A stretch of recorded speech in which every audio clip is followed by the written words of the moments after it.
Začneme druhou půlku, která v našich představách je interaktivní diskusní hrou a budeme potřebovat velmi vaši spolupráci pro to. Vy jste odevzdali svoje otázky. Doufám, že jste všichni uplatnili své otázky během přestávky. A v tom pořadí, tak jak jste je odevzdávali, tak vás budeme zvát sem, abyste zároveň, kromě toho, že jste tazateli, tvořili i něco, jako čemu říkáme senát. To znamená, abyste byli spolutvůrci odpovědí na ty otázky. Ne přímo na tu svoji, ale na otázky lidí, kteří je položili před vámi. Takže já bych chtěl poprosit ty z vás, kteří se vidí napsáni od prvního senátora do 6., aby zaujali místa tadyhle na těch 6 židlích. 1 tamhle a 6 tady. Ano. Tady máte mikrofon potom na půjčování. Výborně.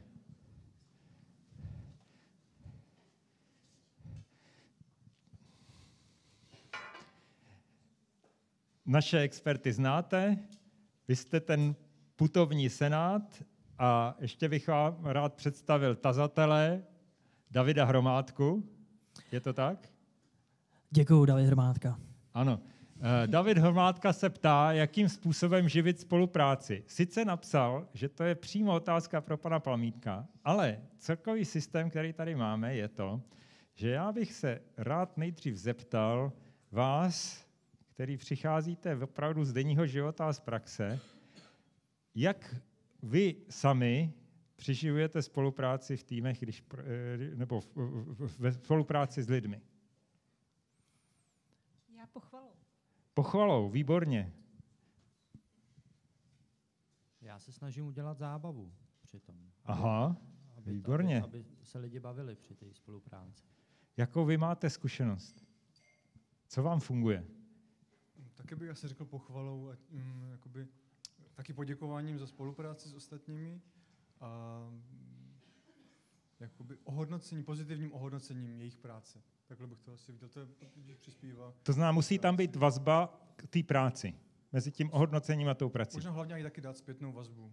Někdy může být třeba i negativní, ve smyslu jenom upozornění třeba na chyby, jestli ostatní to berou jakoby dobře, tak se z toho třeba poučí, dejme tomu. Výborně. Ještě někdo chcete dodat něco?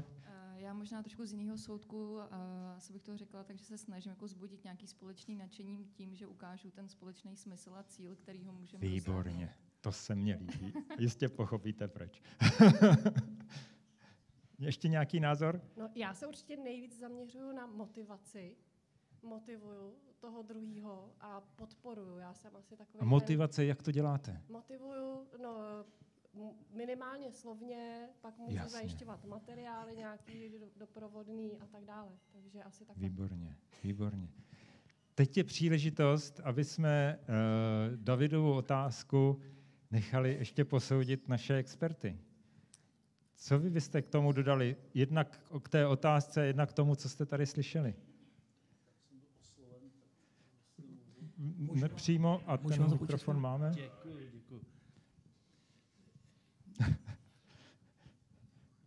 Moc vás nepřekvapím. Souhlasím určitě s váma všema. Nicméně mám pocit, že hodně odpověděl Petr. Mně se ten pojem sociální pohody strašně líbil. Když se mě někdy ptají na to, co bych zvolil za své motto, tak často říkám, kdo si při práci hraje, udělá víc. Takže ta zábava, ta důvěra a podobně, to všechno ano. A přece jenom cítím potřebu ještě něco dodat, protože spolupráci s takovým specifickým smyslu ještě zkoumají různí manželští a rodinní poradci a podobně. A ti objevují strašně zajímavou podmínku pro spolupráci a to je nějaký bezpodmínečný kladný vztah k tomu druhému. To, že vlastně nečekáte, že s vámi bude ten druhý spolupracovat, ale že sami aktivně tu spolupráci nabídnete.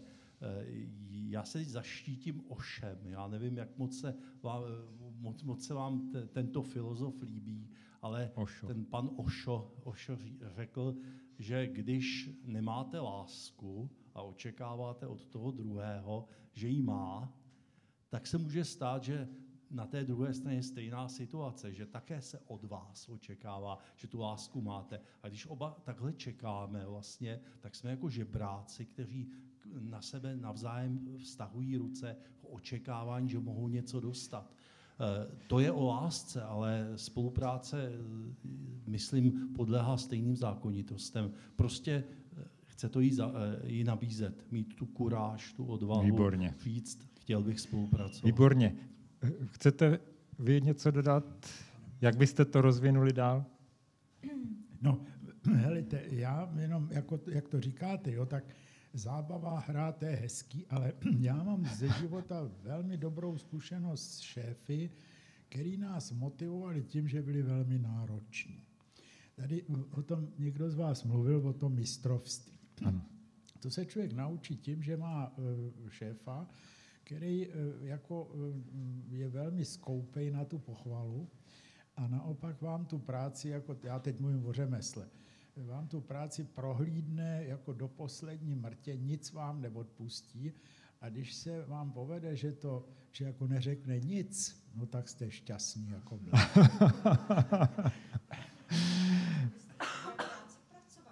Prosím? No určitě. No já jsem v tom pracoval dlouhá léta.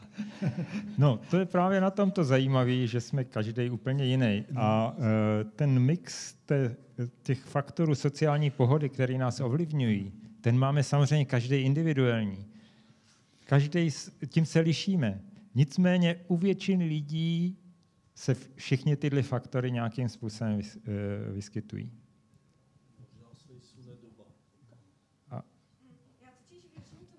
Mikrofon, prosím vás. Já totiž věřím tomu, že ta negativní zpětná vazba se dá poskytovat pozitivně, že toho člověka prostě kdyby chválíte za ty pokroky a tím ho motivujete, že nemusíte nutně ho kritizovat. A to si jako vystřílíte ten prach. Mikrofon, prosím vás. Když moc chválíte, tak si ten prach vystřílíte. Skutečně, teda je pravda, že jsem během svého řemeslnického života několikrát změnil zaměstnání. Ale to bylo vždycky až tehdy, když se mi zdálo, že to, co se tam v té dílně dělá, už umím. A tam to pak přestane být vlastně tam ten motiv skončí. A když se dostanete k nějaký práci, která je opravdu náročná, tak jako to by mě docela, jsem byl tenkrát kluk, že jo, 16, 17, ale to bych jako toho mistra moc nežral, kdyby mě porád plácal po rameni. Možná je důležitý to dávkování. Tak, Asi jo, ale on teda opravdu nás nešetřil, ne, že by křičel, nebo tak to nikdy nedělal, ale jenom si to tak jako prohlížel, řekl, no vidíš, tadyhle zrovna, no jo, jo, tak a bylo to, že... Já jsem měl na začátek říct, že tady taky budeme mít nějaký pravidla. A ty pravidla budou velmi nedemokratický. Vzal jsem si do ruky tu moc, že vás bohužel budu muset občas utnout. Takže teďka bych se rád zeptal Davida, jestli dostal na svou otázku odpověď. Částečně. Částečně. Aha. Já jsem byl totiž lišácký. Já jsem za tu větu, kterou jsem napsal, doplnil do závorky ještě slovo efektivně. Tudíž ve skutečnosti v mé jedné otázce se skrývají otázky 2. Jo, takhle. Takže ještě, aby to bylo efektivní. Ano. A jenom tady doplním k slečně a k pánům. Děkuju za odpovědi. Já jsem teda při své práci, při své činnosti přišel na to, že musím přijít jako první s tou aktivitou, že to je ve skutečnosti ten největší přínos, který potom já mám v té době. A druhá věc, Aktuálně jsem akademický pracovník a dělám ve výzkumu. Nicméně tam si občas chodím odpočinout ke svýmu kámošovi, který zase dělá úplně jiný odvětví a je to restaurátor.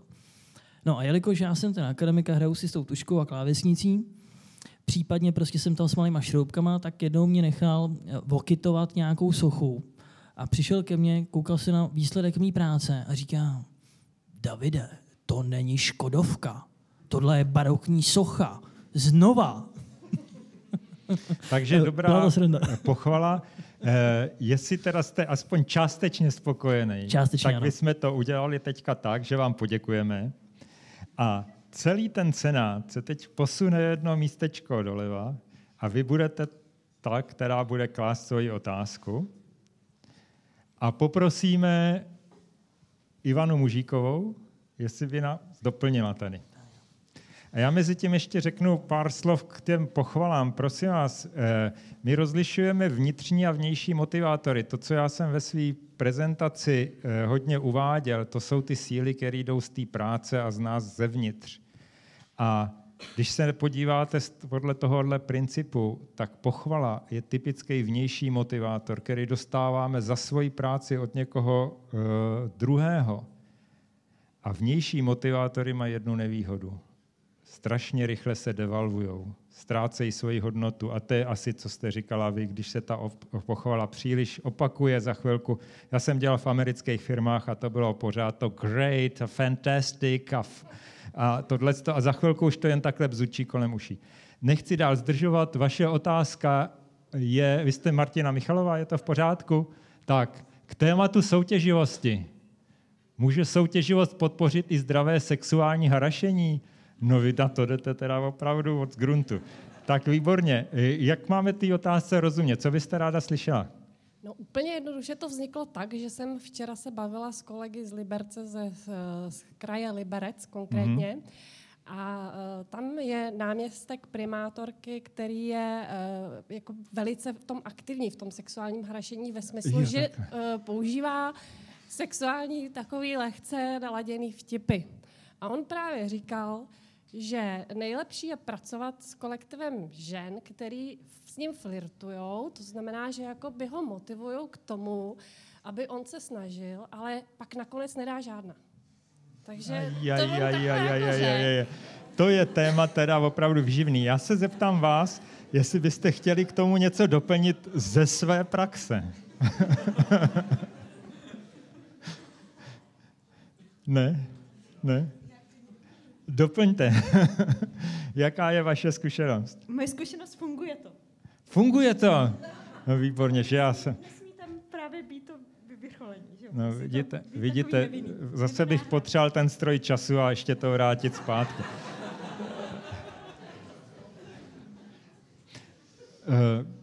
Chcete něco dodat? Ne? Můžu se zeptat vás? Chce. Možná mě by spíš zajímalo, jak moc to má souvislost s tou finální prací. No právě. Protože jestli šéf potřebuje motivaci k tomu, aby on byl lepší, tak potřebuje podněty svých podřízených. No tam to vzniklo trošku jinak. On je prostě obecně tím opravdu známej. A obecně všichni to jako soudí pozitivně, takže jako jemu to vychází. To znamená, že můžeme rozumět tomu, že to utužuje kolektiv? Na to se právě ptám. To je strašně zajímavé. Jaký na to máte názor? Experti, prosím. Já myslím, že na tomhle je přesně vidět to, že dokážeme rozpoznat úmysl.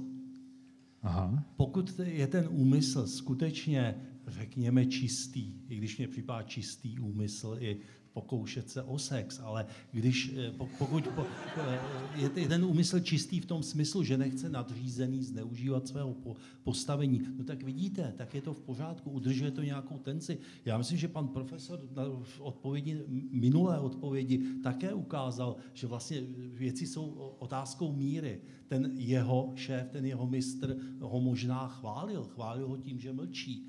A dneska ta záplava slov, který jde i ze mě, omlouvám se, tak ta záplava slov, že musíme říct, že je všechno báječné, tak jak jste to říkal, no tak to devalvuje. Devalvuje možná i to ticho. Asi bychom se měli učit. Mě tuhle někdo řekl, že jsem mu dal pěkný dárek. Rozumíte? To slovo pěkný najednou v tom kontextu znělo pozitivně. Jasně. Kdybyste to řekli v uvozovkách americkém prostředí, tak by to bylo málo. Málo. Je to zajímavé. Řekněte Američanovi, že je to zajímavé. Nejde to. Jestli mohu, já bych v tomhle viděl trošku problém, protože se tam právě směšují ty dvě věci. To, že se má něco dělat a to, že jako si hrajeme spolu. Tak jako na tohle bych si dost dával pozor, aby se to... Totiž to se projeví ve chvíli, kdy vznikne nějaký průšvih. A pak najednou tyhle ty osobní vazby můžou dost vadit.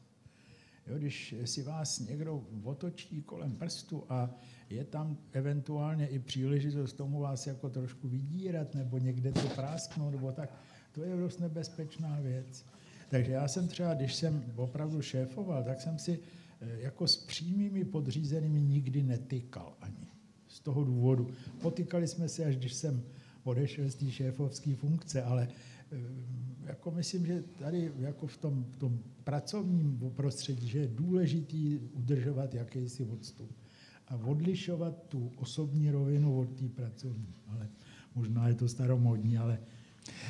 Asi to staromódní úplně není protože se říká, že se svými podřízenými člověk nemůže být úplný kamarád, protože pak je nedokáže úplně dobře řídit.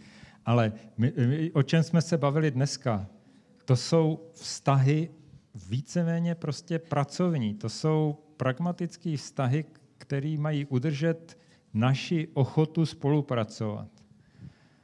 A míchat je s těmi vztahy osobními je hodně nebezpečný. Moment ještě, Věra. Já jenom chci doplnit, že jsem si vzpomněla na jednu studii, která dávala do souvislosti výkonnost manažera a atraktivitu jeho sekretářky. A ta studie nalezla opravdu výraznou pozitivní korelaci. Ale musím upozornit, že se nejednalo o sexuální harašení, že to je úplně jiná definice, ale možná by se to dalo interpretovat, že ten manažer si zvýšil status, tím pádem se ocitl na té jakoby obrazně řečeno pozice toho alfa samce, který zvýšila se mu sebedůvěra. Se mu zvyšuje sebedůvěra a výkonnost. Hájí si své teritorium vlastně tím, že odvádí nějaké vysoké výkony. Jo. Já bych chtěla asi dodat, že vlastně s tím souhlasím, že jsem tam právě dodala to zdravé. A ještě asi jsem úplně nepřesně definovala to sexuální harašení, ale já jsem to jako chtěla nějak jako zkrátit. Takže všem asi děkuju za odpověď, protože všechny názory mi tu otázku velice dobře, bych řekla, odpověděly. Takže děkujeme a s vámi se rozloučíme. Vy se posunete o jedno místečko a dalším, koho pozveme, je Michal Artazov. Vaše židle. Výborně. Otázku... Ano. Vy jste Aleš Fodor. Je to tak. Vychází nám, systém to potvrzuje. Můžete nám říct, když se zajímáte o to, jakým způsobem ten konflikt nebo řešení konfliktu ovlivňuje tu upřímnost k sobě a k ostatnímu. Jak byste to vysvětlil tak, aby jsme rozuměli, o co vám opravdu jde? No, já se ve svém životě setkávám jak u sebe, tak u ostatních hodně problém s tím, jako s problémem, že ti lidé vlastně neznají sami sebe, že nevědí, oni si o sobě něco myslí, ale ve skutečnosti jejich jako tělo, vědomí a nevědomí funguje na jiných zákonitostech, než oni jsou přesvědčení. A sebe prezentují okolí tak, jak si myslí, že jsou, ale okolí je ve skutečnosti vnímá spíš tak, jak jsou ve skutečnosti. A v této neupřímnosti k sobě a k okolí vlastně mám pocit, že to je jediný způsob, jakým vznikají konflikty. A ještě pak v nedorozumění, co se týče jako jazyka, protože neumíme komunikovat spolu jako jednoznačně většinou. To znamená, ona totiž ta věta, já ji moc nerozumím, ale ví vaší otázce, buď tam vznikla chyba nebo něco. Ale jestli tomu rozumím, tak se ptáte na jakýsi konflikt mezi vnějším chováním a tím, jaký jsme doopravdy? No, spíš, jestli je správná domněnka, že konflikty mezi lidmi vznikají vlastně z konfliktů v nich samých, jako já mám konflikt sám se sebou, protože nevím, jaký jsem. Strašně zajímavá otázka. Připadá vám taky zajímavá? A co jste k ní řekli? Já bych možná k tomu řekl to, že vlastně to, že jak jste říkal, že člověk se chová jinak, než ve skutečnosti je, takže to je možná spíše něco ve smyslu, jako že člověk se chová tak, jaký by chtěl být, ale na druhou stranu to okolí nechce, aby se změnil, protože si myslí, že ho zná nějakým způsobem a tím pádem mu brání v tom, aby vyšel z toho prostoru, ve kterém ho zná, ve kterém ho chce mít. Protože kdyby se změnil, tak už ho nebude znát. Dává to smysl? Myslím, že tomu rozumíme jenom, protože to je hodně složitá otázka, tak bych se vás stručně, je to k věci, nebo jste to myslel jinak? No. Myslel jste to jinak? Asi je to k věci, ale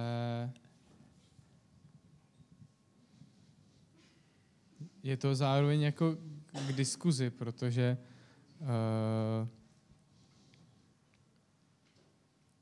ta rezistence okolí, jakoby ten člověk sám sebe taky si vlastně v té změně brání. Nejenom jako to okolí, ale i když už se člověk chce změnit, sám zevnitř ví, že nějaký je, že takový být nechce, tak už tu změnu dokáže většinou skrz to okolí jako prosadit. Ale tady mi jde spíš o ten problém, o kterém si člověk ještě sám na racionální, logický vlastně úrovni neuvědomuje, že ho má. Jasně, jasně. Zkuste vy ostatní, jestli rozumíte Alešovi, přispět. Můžu se zeptat, je to otázka, jestli si ten člověk nevytváří zástupný problémy, proto aby řešil sám sebe. Ne, mně jde spíš o to, jestli tady padlo, že společnost bez konfliktů není možná. A já si vlastně myslím, že kdyby každý člověk byl sám k sobě teď jako idealisticky 100% upřímnej, takže by ty konflikty vlastně nemusely vznikat. Možná to na chvilku přehodíme na experty, protože ta otázka je opravdu hodně složitá. Pane profesore. Jenom tady k tomu ty konflikty vzniknou tím, když stojíte ve frontě na něco. Jo? Nebo když se cpou do dveří. Takže nedostatkem. Například. Jo? A nebo prostě se štvou, že jo? Někdo vás štve. To je těžká věc. Ale to, že mě někdo štve, už je dáno nějakým mým vnitřním problémem. Podle mě nemůže nikdo štvát, pokud jsem sám se sebou jako v pořádku srovnaný. Vychází to teda z nějaký hypotézy, že když jsem srovnaný sám se sebou, tak jsem srovnaný i s ostatními. Ano. Výborně. Jiří se hlásil ještě? Nebo pane profesore, chcete ještě reagovat?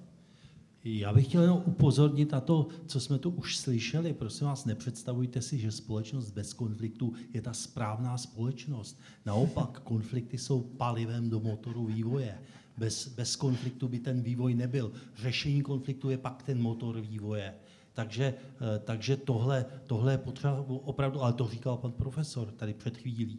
A jenom ještě rychle kvantitativní odpověď. Opravdu budu stručný.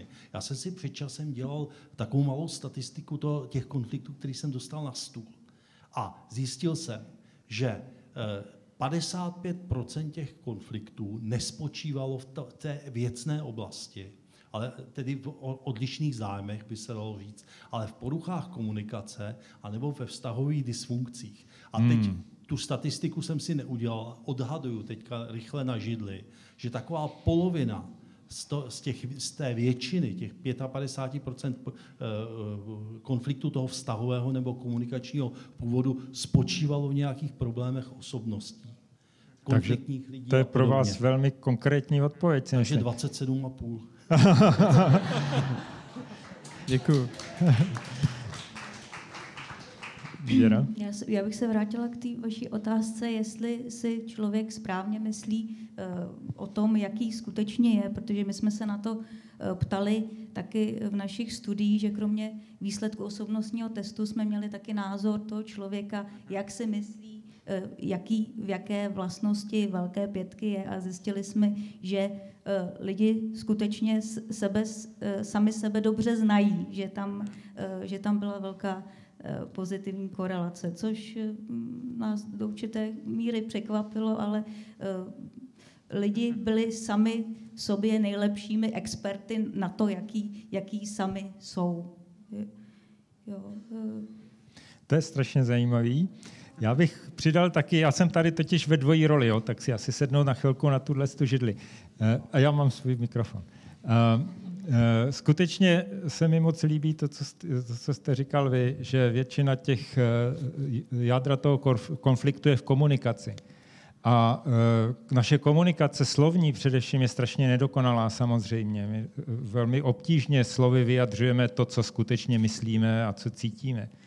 Ale my to vyjadřujeme také veškerým svým chováním, nejenom tím, co říkáme, ale i tím, co neříkáme, nejenom tím, co děláme, ale i tím, co neděláme. A tam už hraje velkou roli to, jací opravdu jsme, a to jako kdyby vycházelo na povrch a tím to dáváme těm ostatním najevo. A tam může být skutečně, tak jak spekuluju teda na základě vaší otázky, jádro dalších konfliktů. Že najednou z nás něco ty druzí čtou, co je v rozporu s tím, co říkáme, nebo jak se předvádíme, nebo jaký bychom chtěli být. A ani nevíme, že to vysíláme. A ani nevíme, že to vysíláme. Takže teď už jsem zase moderátor, děkuju. A chtěl bych se zeptat, dostal jste odpověď na svou otázku? Aspoň v mezích možností? Dostal jsem určitě podněty k zamýšlení. Výborně. Tak to je to, co my jsme moc rádi, aby si teda odnesli všichni. Takže vám poděkuju a posuneme se o jedno místečko dál. Tazatelem bude Jaroslav Holaň a pozveme Tomáše Votrubce. Dobrý večer. Posaďte se. Otázka Jaroslava Holaně je, jak efektivně přesvědčovat.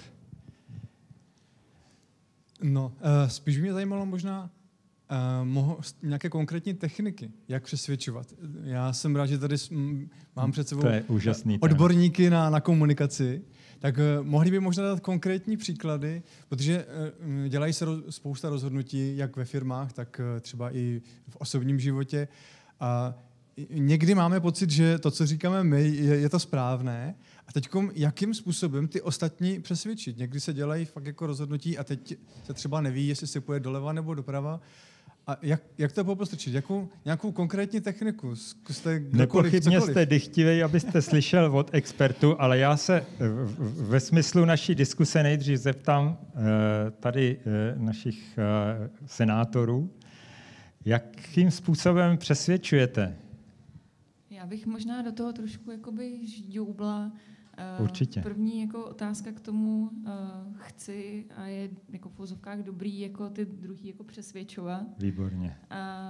Protože já jsem si taky z nějakých svých let a praxe, jak v práci, jak v osobním životě trošičku došla k tomu, že ono je to taky trošičku manipulativní, stejně jako se ptá tato otázka, ale s pravým kladím otázek a přijdi si na skutečným třeba problému nebo požadavek nějaký ty druhé strany, abys to sama uvědomila i důsledky toho problému, tak už já ji nemusím přesvědčovat o tom svém dobru, že já na to mám to řešení, ale je to tam samo. Výborně. Samozřejmě je to taky s tím někdo může mít jako nějaký trošičku morální, etický problém, ale když se to dělá s nějakým citem, tak si myslím, že je to jakby lepší způsob nebo lepší cesta, jak nad tím přemýšlet, než jako někoho do něčeho dotlačit a přetlačit ho na svůj názor, protože si myslím, že je úžasný, dobrý a jediný správný. Přesně tak. Jo, mně se to líbí, jestli k tomu můžu doplnit. Mně ani nejde o to, takhle, ta otázka je manipulativní. Jo, mně tam jde o taky i nějakou techniku, úmyslně, o nějakou techniku klidně i manipulativní, jak někoho, už taky jenom proto, abychom si na to mohli dávat pozor. Že opravdu potom toužíte. Toužím přímo i pro manipulativní. Pan profesor? A to je jedna stará technika univerzitních diskusí. když někdo říká názor, tak ten druhej musí nejdřív zopakovat ten názor, ten autor musí říct ano, správně jsi to řekl a teprve pak může namítat. Kdybyste tohle udělal, tak možná nebude co přesvědčovat. Ale tohle je ta technika právě. To se mi líbí, jo, to je možné. Přitom je nemanipulativní a velmi, já jsem si mnohokrát vyzkoušel při vážných debatách a většinou se ukáže, že jako si vlastně myslíme skoro totéž. Jo, tak to se mi líbí. Tohle. Je zajímavý. Máte vy nějakou ještě techniku, kterou byste pořadili? Momentiček? Ne? Tak Jiří? Výborně. Já jsem chtěl říct, že samozřejmě je velice dobré upravit podmínky a způsobit, že si otevřete toho člověka, ale jedna technika je naprosto excelentní a s odstupem nejlepší, to znamená být sám přesvědčený. V tu chvíli, kdy říkáte pravdu, byť by to byl nesmysl, ale věříte tomu, tak jste, jak říkal pan Carl Rogers, kongruentní. Ano. Vysíláte na všech kanálech, který máte k dispozici, na tom stejnou slovní, zprávu. Na tom, ano, na všech prostě kanálech, výborně. Stejnou zprávu. A to je to, co lidé vnímají jako přesvědčivost. Jo, tak to se mi taky líbí. Tam zaznělo jenom to, že jste říkal, jestli mám pravdu, ale pravda je relativní. Pravdu můžou mít v tu chvíli každý a po bitvě každý generál neví se třeba, co bude to správné rozhodnutí. Ale je třeba nějakým způsobem rozhodnout a nějakým způsobem. Takže jasně, rozumím, když se budu zatím stát za to svojí myšlenkou a sebevědomě za ním půjdu, tak asi přesvědčím ty ostatní. Tak strhnete ty ostatní. A strhnu je, jasně. Věra chtěla ještě? Ano.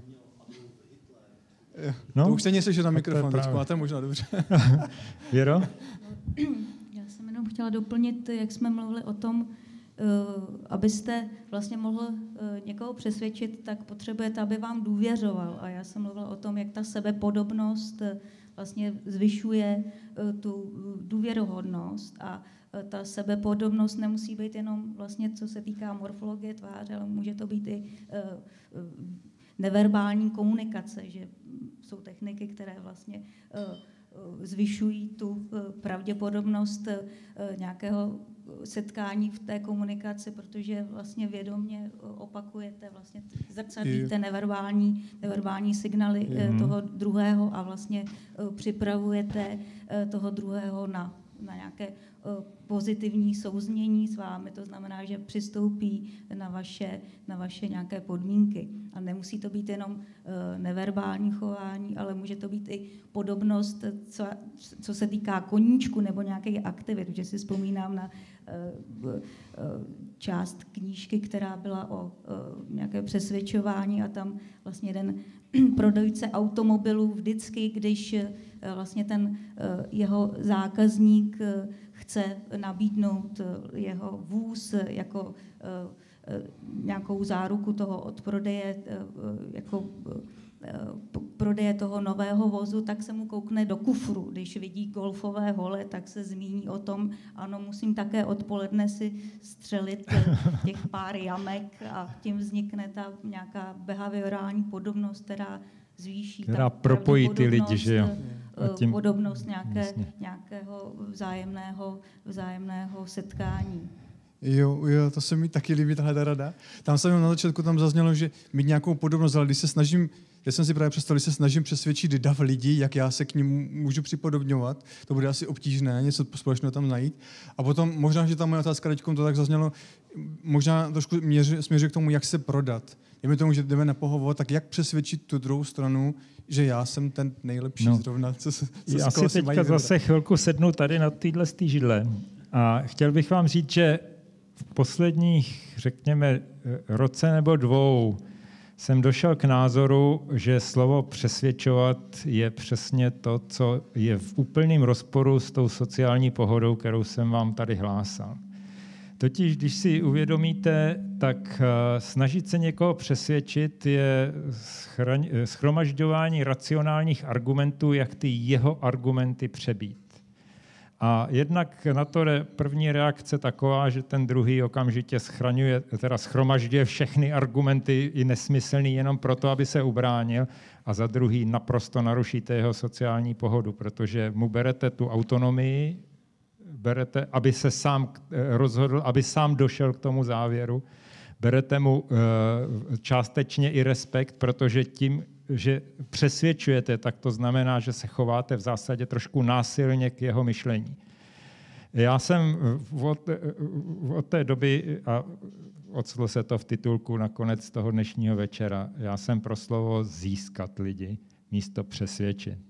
A získat znamená, že to má i emoční složku. To znamená, mně se to začne líbit, mně se ten váš názor začne líbit a já půjdu s váma a budu ho s váma prosazovat. Jestli to pomáhá, aspoň trochu. Nevím, jestli to je technika. Jo, rozumím. Takže jinými slovy, možná jak přesvědčovat, tak nejlepší je možná nepřesvědčovat. Přesně, absolutně. Když to tak vezmu, tak i tohle je způsob, jak toho někoho někam nasměrovat. Nechat ho, ať si tu cestu najde sám, ale... Ale dostáváme se k podstatě coachingu. Asi znáte coaching. Asi takhle. Možná by coaching byl odpovědí pro moji otázku. Jestli můžu, zeptám se vás, jste spokojený? Já jsem spokojen se všemi odpověďmi, co jsem tady dostal. Takže děkujeme a jdeme k další otázce. Posuneme se dál. Ptát se bude Michála Podzimková a doplní nás Petr Maňas. Je tu ještě? Je tu, výborně. Petře. Prosím posunout. Tak. Michála Podzimková položila otázku, jak vysvětlit vedení, které tlačí pouze na cíl zisk, že je nutná nejdříve sociální pohoda? Čtu to tam? Jo, děkuji, že jste použila už ten termín. Já, jestli to můžu jenom maličko dokreslit, mě právě ten termín hrozně zaujal a hrozně se mi to přemítlo do mého každodenního života i to, co se tak nějak dělo v poslední době. A je to o tom, jak spíš nějakým způsobem jako názorně ukázat nebo vůbec jako otevřít tomu člověku oči, že sice jako nějakou dobu může být to, že tlačí na ten zisk, chce ten výsledek, ale tím pádem chvíli to bude jako fakt vycházet. Lidi jako budou makat, protože mají nějaký svý motivace, ale jinak po nějaký době ten základ se mu totálně zbortí a může mu to jít celý jako v pozovkách do kopru.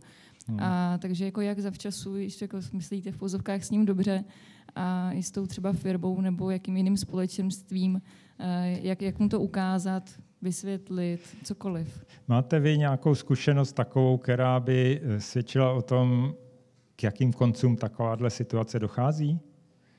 Máte?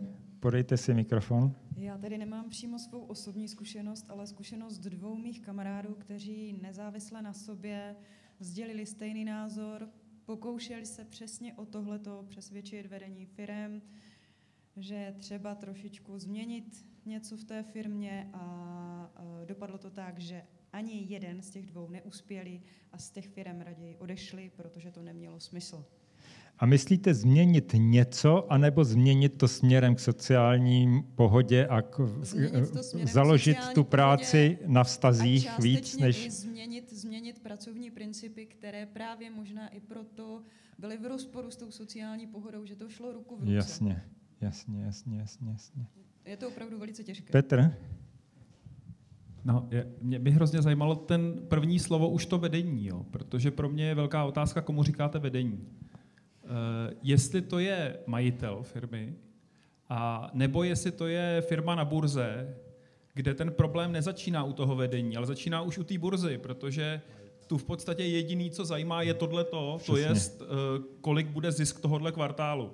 A v ten okamžik přesvědčovat vedení, že má chtít něco jiného než zisk tohohle kvartálu, je jako tam pojem sociální pohoda, já se obávám, že budete mluvit jazykem, který je z jiného vesmíru.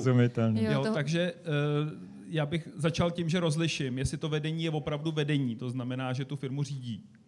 A nebo jestli to je najatý manažer, nechci teď dávat žádný přívlastky, ale který prostě hraje, řekněme, podle pravidel burzy a prodal se za tuto variantu. Jo. Takže to je, pak řešíte něco, co je proti principu. Dobře. Tak já jako samozřejmě rozumím, že ať to bude naprosto jako ta úplně top level, jako nějaká ta burza, nebo i jako manažer, který si řídí svých 20 lidí, co si jakoby vybudoval sám, je tím ředitelem, majitelem a samozřejmě, nebo tam může být jako ještě nějaký další investor a tak dále. To už je jedno, jakoby to majetkový rozložení a nikdo na něj tlačí a on i sám na sebe chce samozřejmě ten zisk. Musí jako produkt, aby zaplatil ty lidi náklady a všechno se sebou jakoby souvisí. Ale je k tomu jako svým člověku jako pomoct ukázat, že jo, toho zisku můžeme dosáhnout jenom tehdy, když tam bude ten základ. Protože když tam ten základ nebude, tak ty lidi, kteří proto by byli schopni nějakým způsobem bojovat a makat na tom, tak mu prostě dřív nebo později odejdou. Nic jiného jim nezbyde. Tak. Jiří? Tahle otázka implicitně předpokládá, že ta sociální pohoda je důležitější než výsledky. Ale tak to opravdu není. To zase pojďme si nalít čistého vína. Firmy jsou zakládány ne proto, aby se v nich lidé cítili dobře, ale proto, aby majitelé, akcionáři a tak dále vydělávali. Takže dokud máte podmínky pro krizový management, to znamená, nejste užiteční nebo nejste efektivní, tak každá koruna, kterou vrazíte jako majitelé do technologií, procesů a tak dále, se vyplatí víc než každá koruna, kterou vrazíte do lidí. Pokud je tam pohoda za krizového managementu, fajn. Ale to podstatné je způsobit, aby už nepsal váš účetní červeným písmem. V momentě, kdy se tohle povede, pak může nastupovat péče o tu pohodu. Ne pohoda sama, ale ta péče o tu pohodu. Jo. Takže myslím si, že pokud předpokládáme, že za každých okolností je potřeba dělat pohodu, tak to bychom se mýlili. Já jenom k tomu možná drobnou poznámku, co mám zkušenost, tak je to možná trochu jiný u firmy, která nestojí absolutně na žádný technologii a tak dále, ale jenom na know-how lidí. Jo, a je to jen o těch lidech, jak spolu spolupracují a jaký do toho dávají svý know-how. Ten princip je stejný. Pořád ta firma musí mít výsledky, to nemusí být zisk. To může být poskytování nějakého užitku, ale pořád tam je kvůli něčemu. Pokud je ta firma kvůli tomu, aby se tam lidi dobře cítili, ještě jsem takovou neviděl, tak pak máte pravdu. Já se bohužel teďka, nebo pane profesore, chcete teďka? Já bych se strašně rád tohle vklínil. To je totiž jako téma, který mě strašně baví a asi jste to poznali z té prezentace. Já dokonce, Jiří, s váma nesouhlasím, protože ta otázka nemusí implicitně jít do rozporu. Není v rozporu zisk a sociální pohoda, protože sociální pohoda je jeden z prostředků, jak dosahovat dobrých výsledků. To je opravdu věc, která je prokazatelná, jako skutečně, teď se budu bít za ten neurovědní výzkum, ale je prokazatelná tak, že v sociální pohodě lidi jsou kreativnější, víc si pomáhají, jsou k sobě tolerantnější, mají větší zájem o to věnovat se té podstatě toho podnikání a nemají tolik nutnosti se neustále vzájemně srovnávat a porovnávat. Všechny tyhle věci se staví kvůli tomu, aby byly v zásadě nakonec lepší výsledky. Má to jeden jediný háček, že sedět lidem za krkem a dusit je vede k rychlejšímu, okamžitému, krátkodobému výsledku někdy, kdežto to, o čem se bavíme, jsou všechno věci, které mají horizont třeba i několik roků a proto je to důležité, co říkal Petr. Pokud jsem majitelem firmy, tak myslím na tu firmu, jak bude vypadat za několik roků. Pokud jsem najatým manažerem, tak mě zajímá moje manažerská smlouva, která končí v prosinci a já musím v prosinci ukázat jako dobrý výsledky. Petře, vy ale polemizujete s něčím, co jsem neřekl. Já jsem neříkal buď pohoda, anebo výsledky. Já jsem jenom říkal, že když se to střetne, tak možná můžu říct bohužel, prioritu mají výsledky. Protože ten, kdo rozhoduje, tak to si rozumíme. Tak sorry. Mluvil jsem plaveně, ale ne k věci.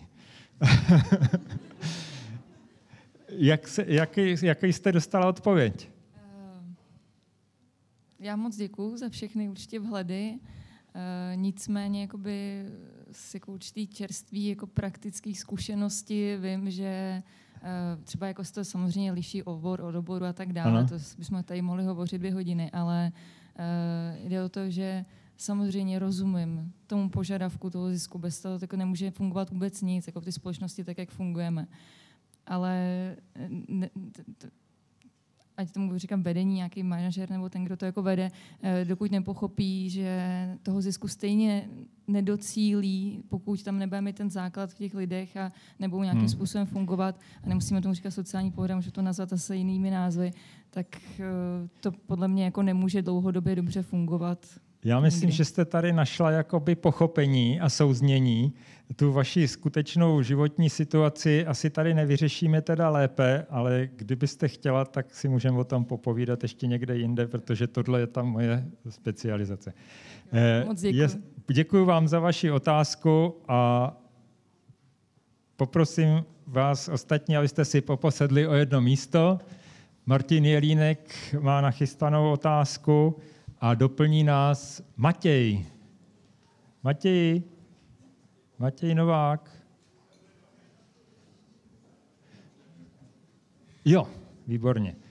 Takže Matěj Novák.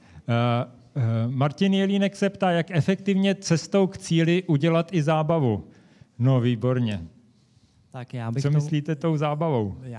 Zábavu. Já bych tomu chtěl dodat, protože cesta k jakýmukoliv cíli většinou nebo někdy bývá komplikovaná, těžká, složitá. Každý má tu cestu jinou a z vlastní zkušenosti vím, že spousta lidí z té cesty právě třeba sejde díky tomu, že je ta cesta třeba dlouhá, těžká a strastiplná a věřím, anebo i vím, že prostě člověk, když někam jde a tou cestou, že ho zažije i srandu, zábavu, samozřejmě v přiměřeném množství, tak ho ta cesta baví a když člověk něco dělá, co ho baví, tak u toho vydrží. Ale jak prostě... Já se zeptám, jenom doplňující otázku. Máte na mysli skutečně zábavu a legraci, anebo že ta cesta ho baví?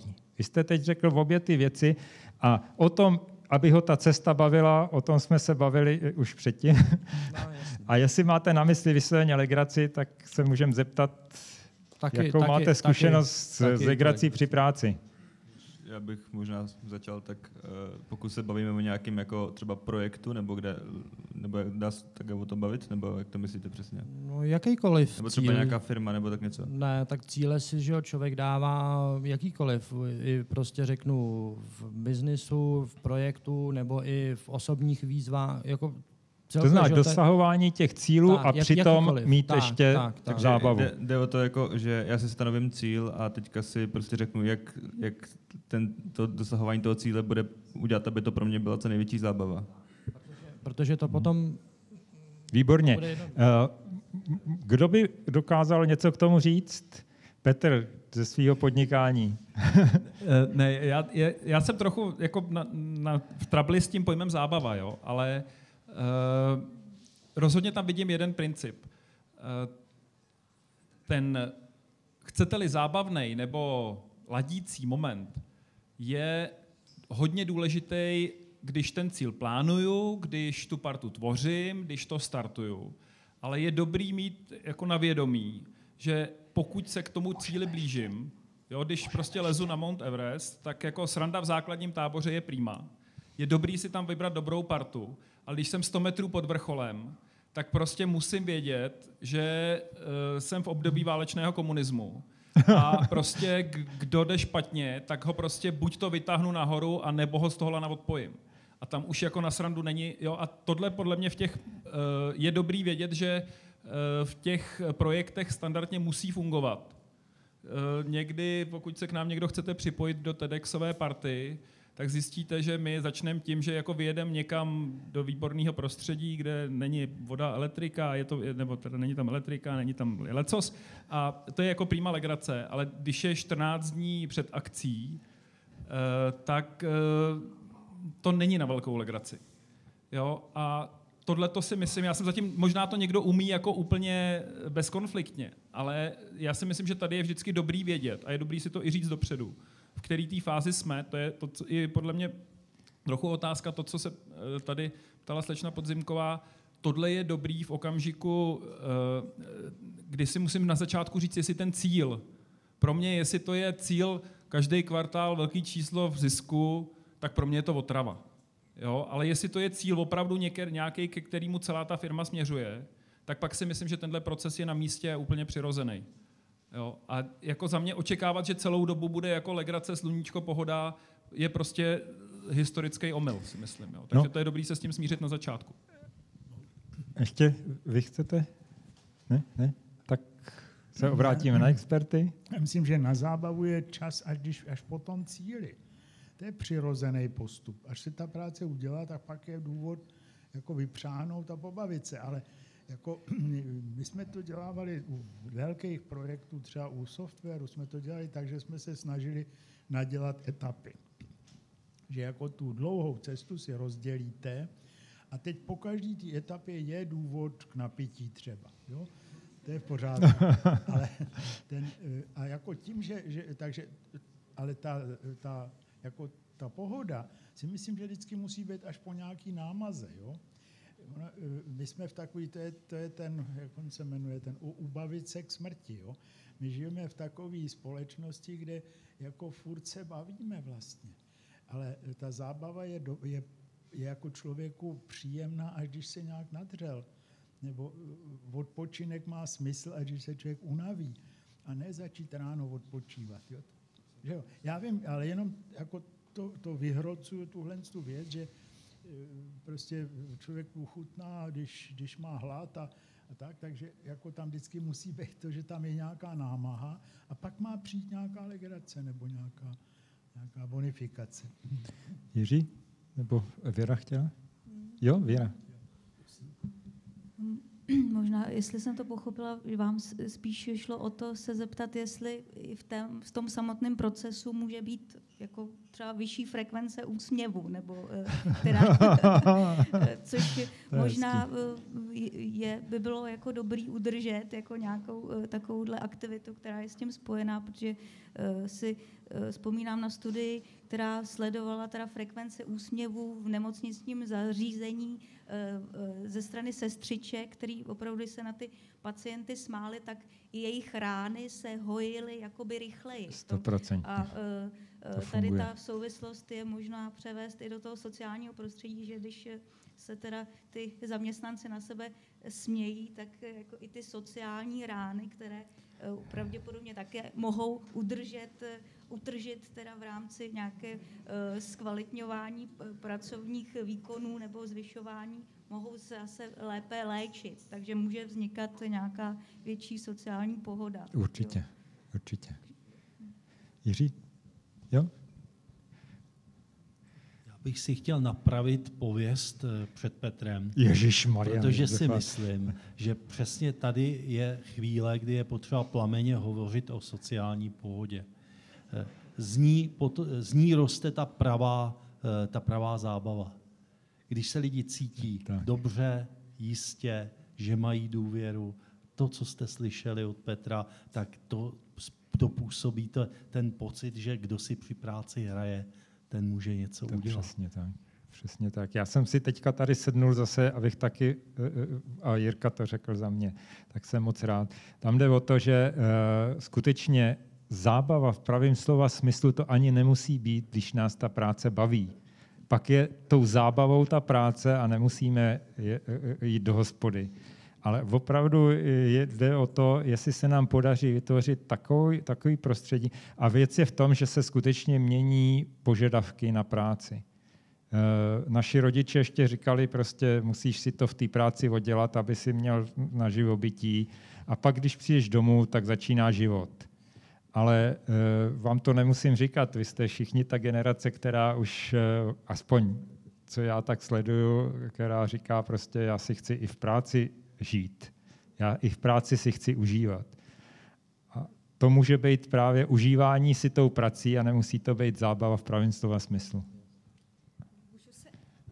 Můžu se k tomu zeptat. Mně někdy přijde, že to jde až do takové lehké manipulace, když vás ta práce jako hodně baví a ta sociální pohoda je hodně velká, Že ty firmy můžou až jako manipulovat s těma lidma, aby tam pracovali 12 hodin denně a 7 dní v týdnu a všichni budou pořád šťastný a spokojený a jestli je to zdraví. Vy se díváte na mě, tak já odpovím.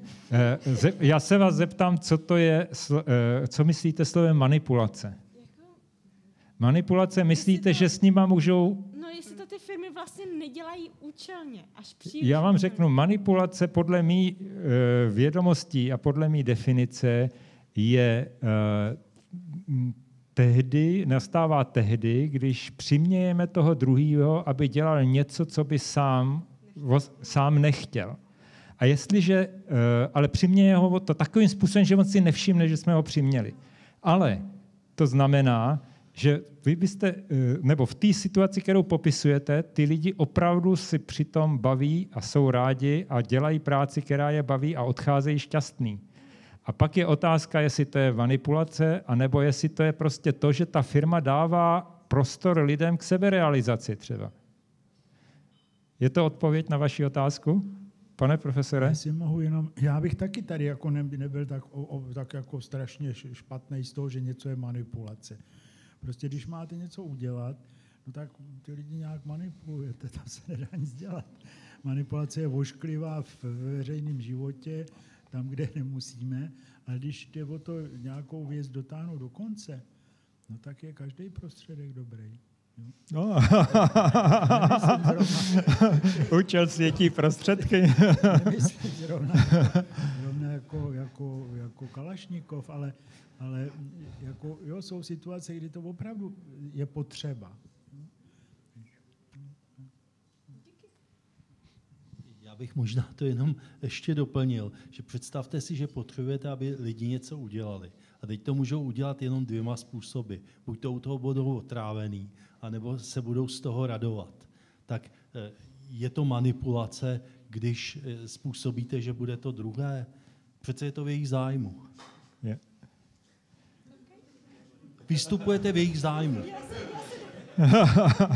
Dobře. Já jsem neříkala, že je to špatný, já jsem se ptala. Já se zeptám Martina Jelínka, jestli dostal... Já bych tomu ještě možná chtěl dodat, že vlastně, jak jste říkal, že člověk, nejlepší, když to člověka baví a tak dál, tak já si myslím, že člověka to baví hlavně jako tehdy, když v té činnosti má nějakou jakoby emocionální investici, že jakoby se na tom aktivně podílí, takže nejlepší je všechny lidi, nebo ideálně všechny lidi v tom týmu třeba motivovat k tomu, aby se na tom aktivně podíleli, jakoby předozvali své nápady a tak dále a všechny vyslechnout.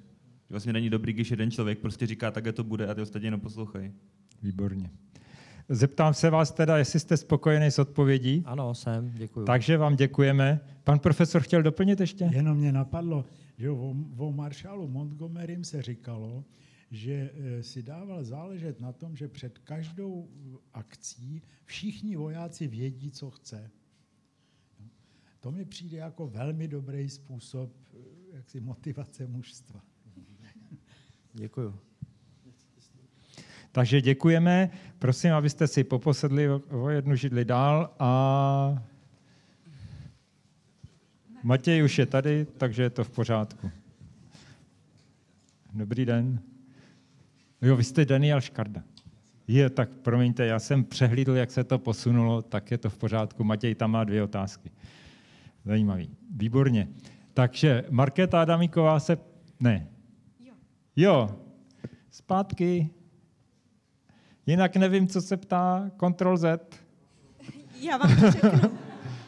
Není Ctrl Z. Jo, dobrý. Já vám to řeknu. Markéta Adamíková se ptá, co s jedinci v týmu, kteří spolupracovat nechcou. A musíte s nima spolupracovat. Třeba v různých odděleních velkých firm se to děje. Že jo? Tak co s nima děláte vy, když je dostanete do týmu?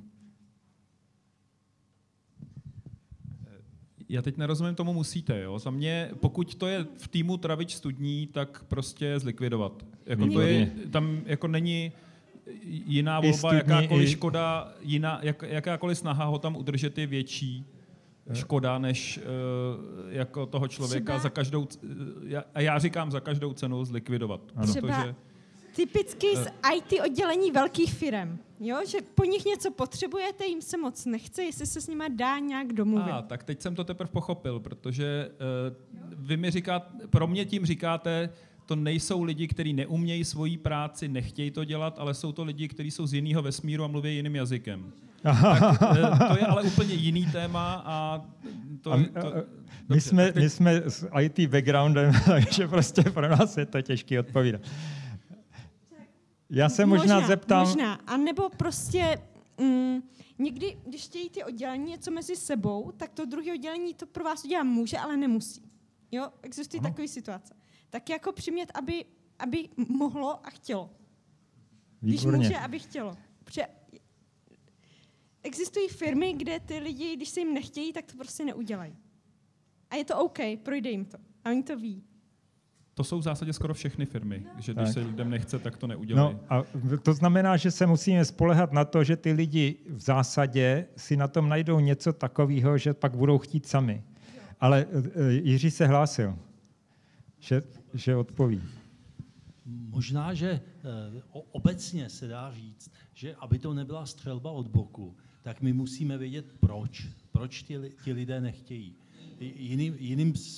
Je jenom pro mě takováhle obecná odpověď. Jakmile vím, proč to nechtějí, že třeba nerozumí tomu, proč se to dělá, nesedí jim to, ani my nevíme, co od nich chceme. Těch důvodů může být mnoho. Tak dokud tohle to nevíte, tak vlastně nemůžete nic dělat. A potom, jakmile to víte, protože vy jste totiž v prostředí, kdy neřídíte, ale když jste v horizontálním vztahu, takže vám nezbývá, než nepoužívat vedení nebo řízení, ale vyjednávání. Tak. A v tu chvíli moderní vyjednávání v podstatě je způsob, jak uspokojit zájmy toho druhého a přitom přisunout ty své vlastní zájmy. A v momentě, kdy vy víte, o co jim jde, byť by to bylo třeba se flákat, tak v tu chvíli víte, co jim máte nabízet. A nebo jak to změnit, ten jejich zájem. Ale je to obecná odpověď, do které se dá pak dosadit libovolná situace. Dobře, a když jim jde o to, že se chtějí flákat? Když jim jde o to, že se chtějí flákat, tak jim to můžete buď to umožnit, anebo způsobit, aby ten systém to neumožnil. Tak. Musíte jít vždycky za tím správným člověkem, který může udělat změnu. V tomhle případě to nebudou oni. Bude to někdo, kdo o nich rozhoduje. Pane profesore? Tam je ještě jedna věc. Já mám zkušenost s tím, že je takovej, jako to bývají, na vysokých školách to bývají úředníci, který trpí jakoby mindrákem, protože ta jejich práce je otravná. Oni si říkají, ty učitelé, ty se flákají, mají prázdniny a tohle a dělají, co je napadne na vysoké škole. A my tady musíme ty čísla a tak dále. A mají dojem, že se s nima pohrdá. Já jsem udělal asi 2krát velmi dobrou zkušenost s tím, že jsem jako jim dal najevo jakýsi uznání. A tím se tohle jako hodně odblokovalo. Pochopil jsem, že ten úředník to má hrozně blbý, protože žádného uznání se mu nedostane. Jo? A jediná jako potěšení z práce, který má, je někoho buzerovat. Když děláte takovouhle činnost, tak co vám zbyde? Já jsem teď jenom, jak jste to říkal, tak jsem si vzpomněl, že jsem četl knížku od Dale'a Carnegieho, jak získat, teďka nespomínám na ten název, jak získat přátelé, působit na lidi. A tam bylo, že když od člověka chci nějakou jako službu, nebo chci, aby byl nějaký jako lepší, tak mám předem očekávat to, že už je lepší a mám se k němu chovat jako že takový je a on se tak automaticky stane, protože prostě cítí ten jakoby... Já bych zkusil taky se přidat k tomu, co říkáte. Tam je o tom, že většinou tato věc nemá svoji podstatu tak, jak vypadá. Ty lidi se chovají tak, protože je situace, které jsou, nějakým způsobem přivedla k tomuto způsobu chování a to je pro ně výhodné. A naším zájmem je nalíst způsob takové komunikace s nimi, aby jsme aspoň tou komunikací zkusili změnit jejich postoj k té situaci. Ještě jsem pořád srozumitelný, přikivujete? Jo, tak to je dobře. To znamená, že najdeme nějaký způsob takový, kde začneme s nima především komunikovat takovým způsobem, že oni postupně změní svůj přístup. A já tohle řeším v podnicích jako úplně běžně a většinou se to vyřeší tím, že se otevřená komunikace. Jo? Prostě 2 otevře tam jsou. Otevřená komunikace se zahájí a najednou se zjistí, že my vlastně vůbec nerozumíme vzájemně svým vzájemným problémům a jenom na ty lidi se díváme, že jsou to parchanti, který nám nechtějí vyhovět. Jo? Takže asi takhle. Jiří?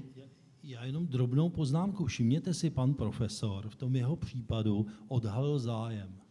Jasně. On odhalil, že ti lidé, ti byrokrati, se vedle vážených univerzitních profesorů, docentů a tak dále cítí podcenění, nudní a tak podobně. Čili jim nabídl to, co takovýhle člověk potřebuje, uznání. A v zásadě je to zpátky k tomu respektu. Těm lidem se totiž nedostává ten respekt. Oni cítí neustále, strádají nedostatkem sociální pohody, protože se všichni na ně dívají skrz prsty. Super, děkuju. Byl jsem vyzván, aby jsme se trošičku pohybovali rychleji, takže vám děkujeme a máme další otázku. Ivana Mužíková, je to tak? Ano. Ivana se ptá, jak podpořit tvůrčí schopnosti pro podporu spolupráce týmu.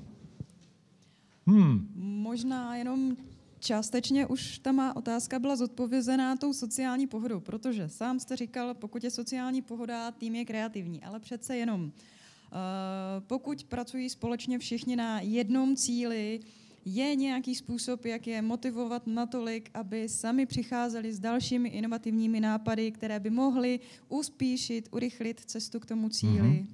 Konkrétní nějaké nápady, které byste měli. Jaký máte vy nápady k tomu, jak se povzbuzuje inovace? Kreativita. Já bych zaprvé řekl, že bych byl velmi opatrný, protože kreativních lidí je dobrý mít v týmu do 10%. Přesně tak. Jo, to je jako první, s čím bych zacházel hodně opatrně. Protože když jsou všichni kreativní, tak to bude, nevím, jestli sociální pohoda, možná to bude 20 unikátních nápadů, ale vůbec si nejsem jistý, že někam dojdete. Možná budou se všichni dobře bavit, ale práci neudělají. A jinak si myslím, že tam stačí ta otevřená komunikace, co říkal Petr. Máte něco, chcete k inovaci dodat, vaši zkušenost? Pan profesor? Jedna věc je důležitá a to se nikomu nesmát. Jsem měl takového velmi dobrýho šéfa, ten nám vždycky říkal, zeptej se, otázka, pamatuj si, nikdy nemůže být blbá. Blbá může být jenom odpověď. To bych řekl, že je docela povzbuzující v kreativním prostředí. Děkuji. Výborně. My jsme to kdysi zkoumali, co lidi motivuje, tak se pokusím vzpomenout. Byl to mírný diskomfort, dostat je na hranici nepohodlí. Ano. Nebo jinak řečeno přiměřené a náročné úkoly. Pak to bylo individuální zadání. Prostě existují určité typy lidí a těch typologií samozřejmě celá řada a každý potřebuje to své. Už to začíná extravertem a introvertem, že jo, a podobně. A na ty další už si nevzpomenu, byly asi 4, ale ty 2 vím, že nám vycházely jako nejvýznamnější. Třeba to pomůže. To můžu potvrdit taky jako z hlediska neurověd. My potřebujeme k plné výkonnosti to, aby jsme byli v lehkém stresu. Tomu se říká eustres a je to takový ten pozitivní stres, protože tím se dostává vlastně dostatek těch neurotransmiterů do mozku a náš mozek začíná fungovat naplno. A k tomuhle se dostáváme tím, že lidi vedeme, já říkám vždycky, 1 krok za hranici komfortní zóny. Tam, kde jsem v komfortu, tak tam zývačka prostě a vůbec se nemusím snažit. Ale když je to 1 krok, tak ještě mám dost té jistoty, jestli si vzpomenete, ale už mám autonomii a už je to výzva. A začíná prostě stoupat hodně tak hraniční činnost v podstatě. Prosím, ano, přesně tak. Moc děkuju. Dostala jste svoji odpověď? Ano, dostala jsem odpověď. Děkuju. Děkujeme. Takže se posuneme zase o 1 místečko dál. Michal se ptá, jo? Jak usmířit dva vůdce prosazující tvrdě své myšlenky? To jste zažil teďka, nebo zažíváte? No, já jsem za to připravil takový krásný příklad, protože já vlastně mám kapelu. Aha. A my skládáme vlastně svoje písničky a tak a často se stává, že já a zpěvák se strašně začneme hádat a každý tam prostě máme nějakou třeba část písničky vymyšlené a teďka prostě chceme tam vymyslet něco dál. A já prostě říkám, prostě mám úplně tu představu, že budeme tam hrát takhle, prostě to je úplně skvělý a on říká, budeme tam hrát takhle, to bude skvělý. A je to úplně protichůdný, ale jako něco se tam musí jako rozhodnout, ale úplně není ideální třeba v tomhle případě nějaký kompromis, protože kompromis znamená, prostě myslíme něco, co se bude líbit oběma, ale v tom případě to nebude moc dobrý. Nebude dobrá písnička. No. Bude to něco průměrného, co se bude líbit všem, ale ve výsledku se to nebude líbit nikomu. Aha. Takže tam je jedna z těch cest, jeden druhého získá a proto, aby přijal jeho řešení. No, třeba. Možná, to je asi jedno z řešení, ale no, vidíte. Otázka je, jak to Jak vy byste to dělali? Já jsem, Petře, k tomu tvýmu řešení skeptický, protože si myslím, že v okamžiku, kdy se dva silní jedinci střetnou a vystřikne jim testosteron v uších, což si myslím, že je ta situace, jaký vidím, tak tam si myslím, že už to tady dneska padlo, můžou pomoct ty pravidla domluvený dopředu. Jasně. Jo, kdy třeba v softwaru se hraje na AB testování, tak nahrajte obě verze, dejte je někam na internet a ta, která dostane lepší ohodnocení, tak tu hrajte potom. Jo, a je to za mě je dobrý, když to je ta věc, na který se domluvíte dopředu, že v okamžiku konfliktu ji uděláte, protože popravdě řečeno teďka zcela subjektivně, možná to je jinak, ale já si myslím, že když budete v tom okamžiku konfliktu, tak to není dobrá doba na to domlouvat ty pravidla. Jo. To je výborný, to je přesný. Jo. Ještě jedna věc, helejte, jako vždycky si musíte uvědomit, že to, co se dá změnit, jste vy a ne on. To, co vy můžete ovlivnit, to jste vy a mnohem méně toho druhého. To znamená, že... No, jestli se vám kompromis zdá blbej, tak to znamená, že mu máte dát za pravdu. Tak to bude lepší. Tak s tím rozhodně nesouhlasím. Ale to je váš problém. A Jiří, řešení konfliktu? Já si dovolím poznamenat, že v tomto případě tertium datur, že ta třetí možnost asi přece jenom existuje. A zase vyplývá z teorie vyjednávání. To, co vy říkáte, to jsou postoje. To znamená, já chci hrát tohle a já chci hrát něco jiného. A vždycky, když narážíme na postoje, tak se snažíme sestoupit o hladinu níž a o hladinu níž jsou zájmy, čili příčiny postojů. Jestliže vy pochopíte, proč ten člověk říká, já chci hrát něco jiného, než chceš hrát ty, tak máte zase, opakuju to, co jsem říkal před chvílí, máte na něj nástroj. Pokud to říká proto, že se chce proti vám prosadit, vedle vás prosadit, tak ta vaše reakce by měla být trochu jiná, než pokud zjistíte, že mu jde opravdu o to, že chce zahrát určité noty.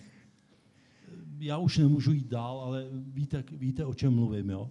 Je potřeba se ptát, proč ten člověk dělá to, co dělá. A čím častěji se zeptáte, tím hlubším zájmům se často dostanete. Čili je dobré se ptát i opakovaně. Proč se proti mně prosazuje? Už víte, že se proti vám prosazuje. Proč se proti mně prosazuje? Je to problém věcný nebo vztahový?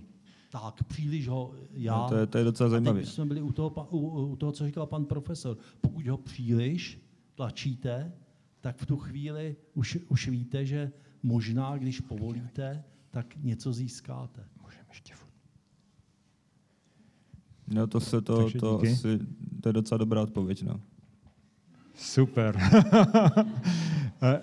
Věra chtěla ještě dodat? Ne, jenom jsem si dokázala, nebo asi bude pravda, že v kapele není jenom zpěvák a kytarista, ale jsou tam i jiný členy, pokud mluvíte o kapele. Takže bych využila potom možnosti koalic, protože když jsou dva nějaký dominantní jedinci, tak pokud chtějí přesvědčit toho druhého, tak vytvářejí koalice vlastně s jinými jedinci z té skupiny. Takže zeptat se na názor jiných členů kapely a utvořit koalici. A zase jako to není politika, to je potřeba nějaký jako jednotný názor všech, když to bude koalice, tak to bude prostě konflikt dvou skupin místo konflikt dvou lidí. No, ale je to nebezpečný. Je to nebezpečný. A jestli vám jde o to, abyste hráli díl spolu, tak je to možná i o tom, že budete hrát jeho melodie. nebo jeho muziku. Děkuji Věře, že se přidala, protože i možná nevíte, že Věra je muzikantka, skládá a zpívá a hraje a má, nebo měla kapelu taky. Ještě do nedávna.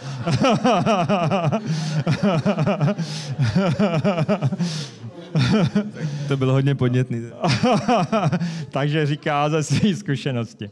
Takže dostal jste odpověď na svou otázku? Aspoň určitě, nějakou inspiraci? Nějakou inspiraci, nějakou odpověď jsem dostal. Výborně. Takže děkujeme a poposedneme si jedno místo dál. A vy jste Tomáš Votrubec? Dobrý večer. Ano, dobrý večer. Tomáš se ptá, jak může v týmu fungovat mimosmyslová komunikace, neboli jak vytvořit myšlenkový trust. To znamená mimosmyslové propojení myšlenek. No, já jsem se ptal jakoby v souvislosti s tím, že se říkalo, že už se jako moc kecá, tak jestli bychom se už neměli podívat na ten směr, kdy už to jako vlastně teď, funguje. Že tady hodně kecáme. No ne, celkově. Možná v téhle chvíli na téhle planetě. Dobře, to je pravda. Já jakoby v souvislosti s tím, že jsem měl teďka možnost 3 dny natáčet s Eskimákem, s lovcem, který vlastně 30 let žil ještě původně nejseverněji položené vesnici vlastně v Grónsku. A tam to funguje tak, že se vydá třeba 6-7 lovců prostě na toho narvala 2tunovýho a oni jsou prostě schopní v tom kruhu třeba 10 mil spolu komunikovat vlastně bez slov. Nějakým způsobem, že ty mysli jsou tak sladěný, tak synchronizovaný, že tam vlastně funguje ten přenos myšlenek na dálku. A víte jak? Cože? Víte jak? Tak zhruba jo. Domnívám se. To byste mě možná vědět víc vy. Ne. No ne, to je právě to, že když se na to dívám z hlediska vědy, tak nevím. Pokud je myšlenka frekvence a mozek funguje jako přijímač a vysílač. To jsou všechno hypotézy. Zajímavé domněnky. Já bych se zeptal, co tě odpozuje na tom myšlenkovém nebo na tom slovním porozumění, na tom hledání společných myšlenek, společných pochopení stejných pojmů. To asi pan profesor by vysvětlil lépe. Na tom hledání to, co je jakoby společný pro evropskou civilizaci, že se ty lidi snaží pochopit a třeba mít stejný pojmy a rozumět si. Mě nic neodpuzuje, spíš to je takový vývoj, mám pocit. Vy máte nějaký názor na to, jestli by se mělo, já to chápu tak, že vlastně komunikace je způsob, jak propojit naprosto izolované lidské mysli. Naše mysli jsou nebo srdce. Absolutně vlastně izolovaný od sebe. A jediným způsobem, jak se můžeme propojit, je komunikace. A prostředky komunikace, které známe, jsou slovní, mimoslovní, já nevím jaký. Vy mluvíte o prostředcích, které neumíme každý z nás ovládat a nevíme ani, jestli existují nebo neexistují, já to teda nevím. Ale je to další způsob, jak propojit mysli. A zastáváte názor, že normální komunikační prostředky, které máme při přímém kontaktu nebo písemným, tak nestačí. Jak komu? Tak to je každý věc. Jasně. To je jenom z hlediska té zajímavosti, jakoby toho, takže to je zajímavá vývoje, nepostrádáte to ještě, ale je to pro vás zajímavé. Přenosu dat. Výborně. Pane profesore. Já teda jsem v tomhle dost skeptický, a sice proto, že o tohle se snažily armády. V 60. letech byl obrovský boom, všude scháněli média, protože si mysleli, že s nima budou komunikovat s ponorkama. Komunikace s ponorkama je velký problém a myslelo se, že to půjde. Ukázalo se, že ty média jsou strašně nespolehlivý a že vlastně zafungují jenom, když se jim chce. Takže toho nechali a jestli to tak je nebo není, nikdo dneška neví. Ale jenom, že jako ta představa, že se dá obecně sdělovat nějak jinak, než prostě nějakým materiálním nosičem, to považuji za vyřízenou. Za vyřízenou. No ano, protože jako nemůžete nahradit, když něco potřebujete sdělit, tak ty ostatní cesty, pokud jsou, tak jsou tak nespolehlivý, že jsou nepoužitelné. Jiří se ještě chtěl dodat? No, já bych se chtěl taky nebo nevím, jestli pan profesor myslel tohle, ale já bych se chtěl ohradit proti tomu vpádu mysticismu a různých pavěd do našich životů. Sice mu rozumím, ustoupilo náboženství, mozek je připraven na víru v něco, že jo? A tak to obsazují pavědy, ale přesto všechno si myslím, že tohle je špatná cesta. A nabízím jenom za sebe laické vysvětlení, které mě napadá takhle z hlavy. Toho narvala už pravděpodobně lovili jejich pradědové a pradědové jejich pradědů a podobně. Zřejmě se tam vytvořily nějaké rituály, nějaké návyky a ti lidé prostě dělají známou věc, kterou dělali generace a prostě si to nemusí sdělovat. Ale netvrdím, že mám pravdu, jenom chci postavit těm nevědeckým vysvětlením nějakou alternativu. Takže možná to je ten rituál, ta cesta možná je to rituál. K tomu kvalitnější komunikaci v té skupině. Jako technika, ano. Rituál je jako naučený jednání, který se neimprovizuje na místě a který všichni umějí. To je podmínka toho, abyste něco mohli dělat společně, tak to vlastně musí být rituál. Jo? Takže ten lov, když neměli mobily, no tak musel být nějaký rituál. Jako z mojí zkušenosti, třeba když se používají rezonanční bubny, jo, a 15 minut se vlastně monotónně bubnuje na takovýhle buben, a v té skupině vlastně, když bych to vzal z toho technického frekvenčního hlediska, ten mozek se vlastně vyladí na tu jednu frekvenci toho bubnu. To znamená, že těch 10 lidí, kteří přijdou z různých oblastí, každý jeden sní, druhý je ve stresu, druhý je někde jinde, takže vlastně ten mozek se dostane do jako jednotné frekvence.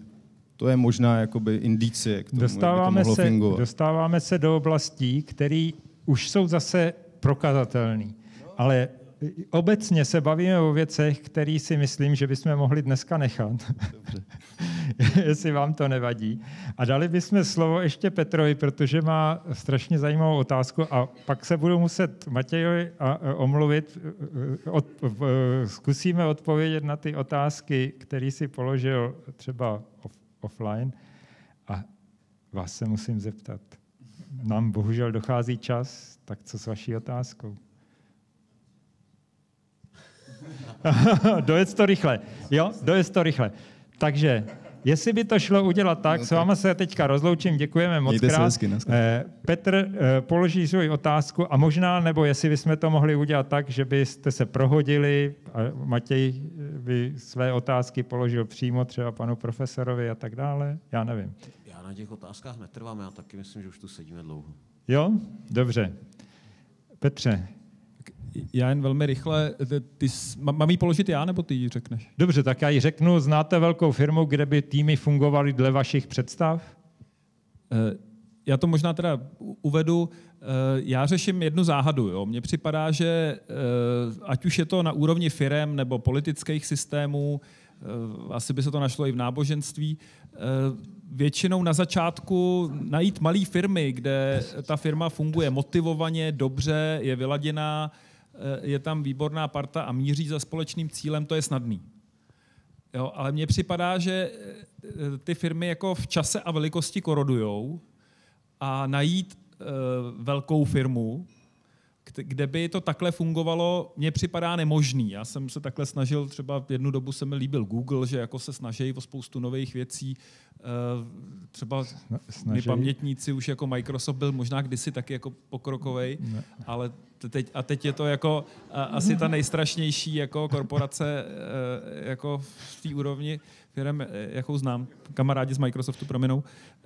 Tak mě by zajímalo, jestli byste měli nějaký návod na to, jak to v té firmě udržet. Protože ono to nemůže být úplně stejný, to se samozřejmě musí s tou velikostí měnit, ale já jsem přesvědčený, že jako ta základní myšlenka se nemusí cestou vytratit, ale v praxi se to moc nedaří. Tak jestli máte nějaký návod, jak to v té firmě udržet, nebo i v jiném společenství, jako v rámci toho růstu a rozvoje v čase. Tak dáme přímo prostor. Nemáme návod. To je právě ono, že jo. to je rozdíl mezi tou jako hloučkem nadšenců a institucí.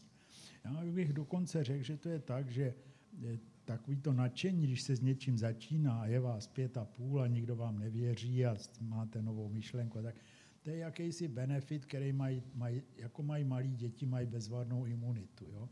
Tak to je něco takového. A když potom to naroste, tak už to nemáte. Čili ta počáteční fáze by se vlastně měla využít na to, počítat už s tím, že to přestane.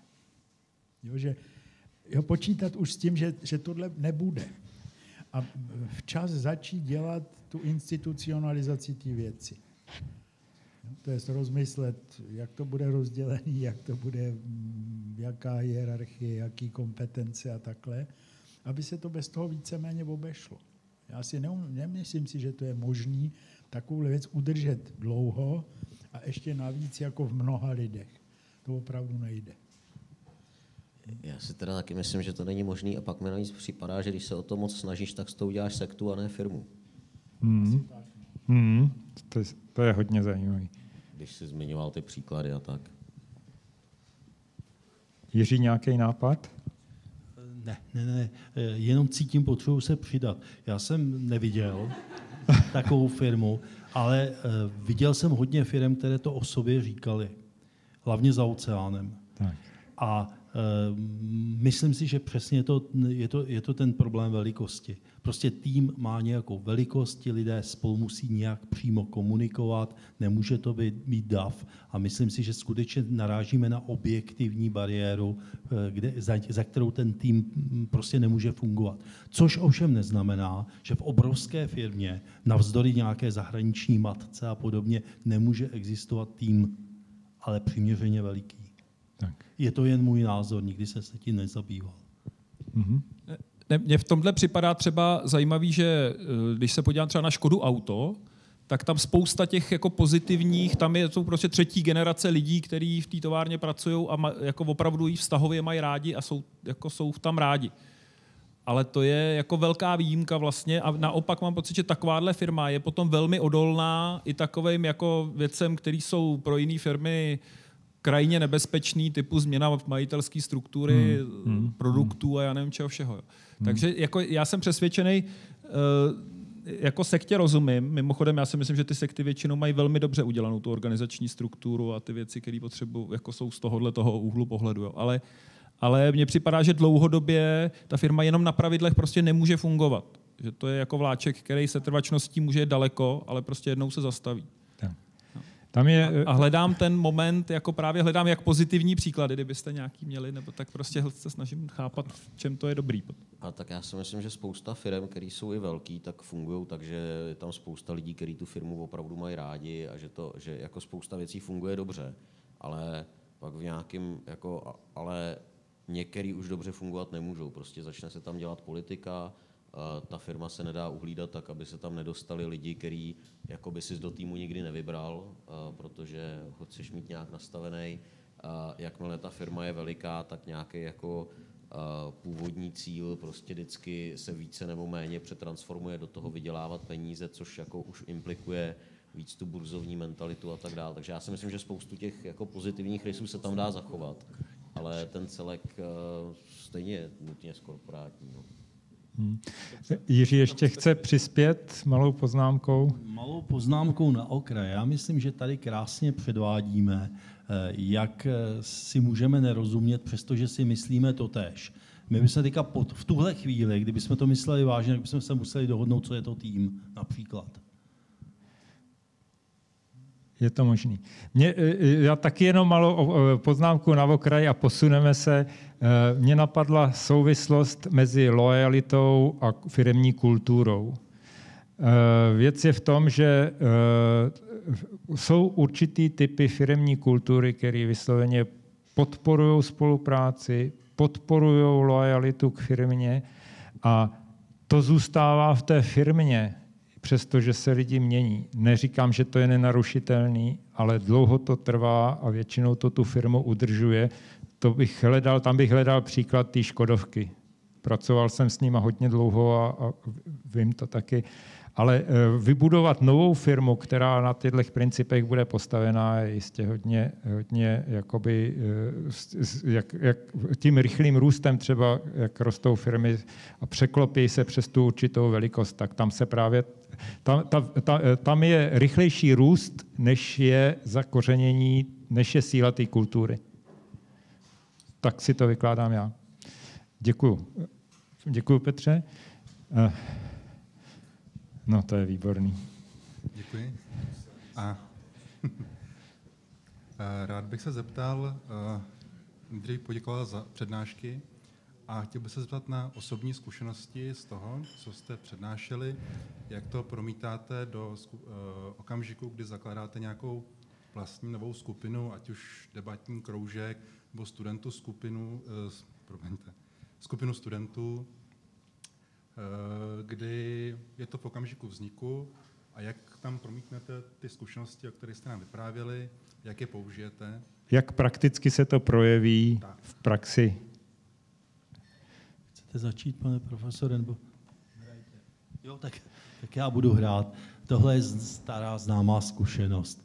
Prostě člověk, i když něco ví, tak je hrozně těžký to uplatnit ve vlastním životě. Že přestáváte být odborníkem a začínáte být člověkem, který má ty svý zájmy a podobně. Takže jde to stuha.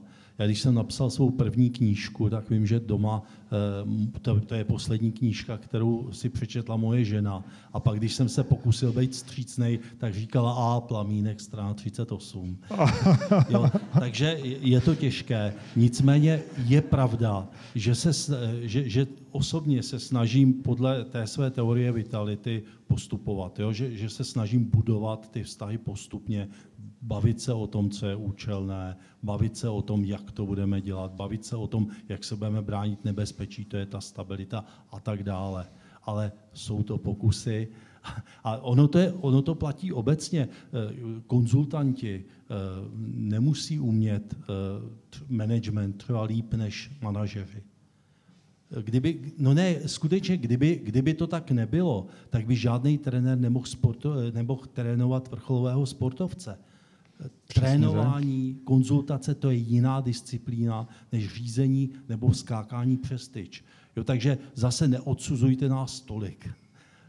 Pokud umíme jenom radit. Ani to není špatný. To nebyl odsudek, spíš ani provokace, ale... To je hezký. Směr byl, jakoby, jak postupujete, když si zakládáte, když máte pocit, jako tohle je zajímavá věc a já na to nemůžu být sám, musím si k tomu pozvat lidi, kteří mi pomůžou to někam dovíst. No, já jsem se zapovídal, se omlouvám, nedám slovo dalšímu řečníkovi, ale ještě jednu zkušenost, která ukazuje, že to je těžké. Já jsem do Čech zavlekl mediaci. Dlouho jsem to byl jediný, který to dělal, takový ten způsob řešení konfliktu přes zprostředkovatele. Přesto všechno, když jsem měl sám konflikt při stavění svého baráku, tak jsem si musel naučit svou právničku těm mediačním technikám, aby nás dala dohromady s tím stavbyvedoucím. To jsou naprosto běžné zkušenosti. Já myslím, že tam je důležitý, že ty role jsou oddělený. Vy nemůžete hrát 2 role v jednu chvíli. Je to tak? Jo? Můžu se pokusit vnášet mediační prvky do komunikace. I třeba to učit manažery. Ale pořád tam jsem hlavně ten člověk. Jakmile jsem nositelem zájmu, tak jsem člověk. Pane profesore? Já ne. Jenom doma bych to bych vůbec nedával do jednoho pytle. Doma to je jiná pohádka, ale tak jenom když, není to tak důležitý, ale mám teda zkušenost s fakultou. Když jsme před 15 kolika lety zakládali instituci, tak jsem měl to štěstí, že jsem si našel jako bezvadného k sobě bezvadnou jedničku. Já nejsem schopný něco jako začít a tak, ale byl jsem, myslím, docela schopná 2. A měli jsme tu výhodu, že jsme věděli, to, o čem jsme právě tady mluvili, že jako cílem je ne to udělat, ale předat to někomu jinému. To znamená udělat z toho instituci. Začínali jsme ze 120 studenty, dneska máme kolem 3000 studentů. Tak to je úplně jiná pohádka, že dneska některé učitele ani neznám, tady zrovna kolegyni Pivoňkovou znám, ale jsou učitele, který neznám. To zpočátku jsme znali všechny studenty. To je něco úplně jiného. Ale jako podařilo se včas zavést jakousi firemní kulturu, která se přece jenom dá předat a připravit si na to lidi. Jo?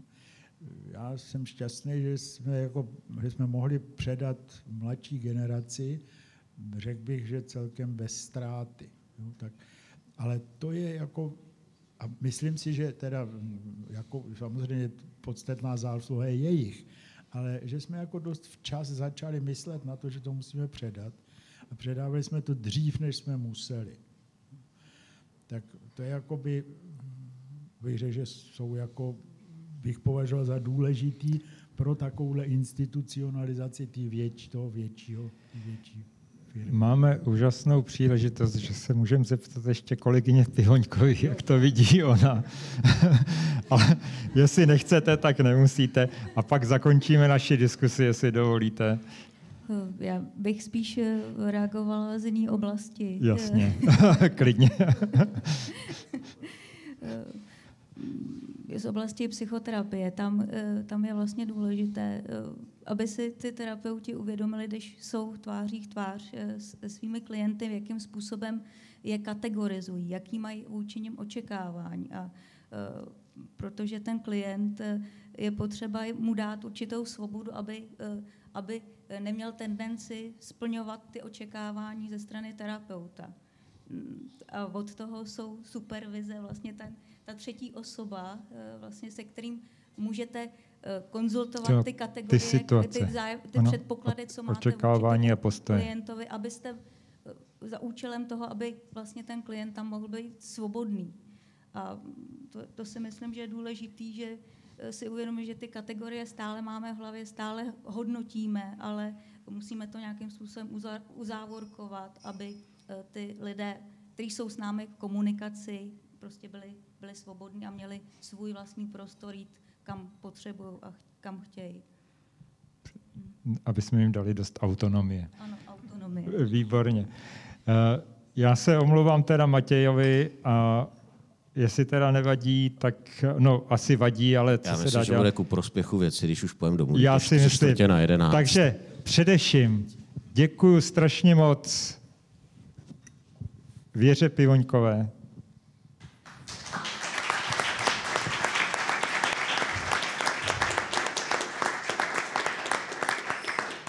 profesoru Janu Sokolovi,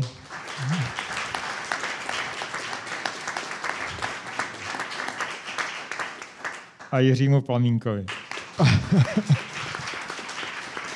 A Petru Kadlecovi. Děkuji. Milí přátelé, já to už vezmu jenom hodně stručně. Děkujeme moc všem vám, kteří jste vydrželi, děkujeme takhle na dálku i všem, kteří tady byli po libovolnou část toho večera. Já mám za všechny organizátory velikou radost z toho, že se nám to opět povedlo a myslím, že jsme dodrželi jednak jádro toho formátu salon, udržet to v menší skupině a jít do hloubky. Jednak jsme udrželi základní pravidlo TEDu a TEDxu, a to je pestrost. A jak je to s tím druhým základním pravidlem TEDu stručnost, to si ještě můžeme povědět teď nebo později. A budeme se moc těšit na vaše zpětné vazby. Pošleme vám dotazník a těšíme se taky, že s většinou nebo aspoň s některými z vás se uvidíme 21. června v Hybernii na celodenním TEDx Prague 2014. Děkujeme.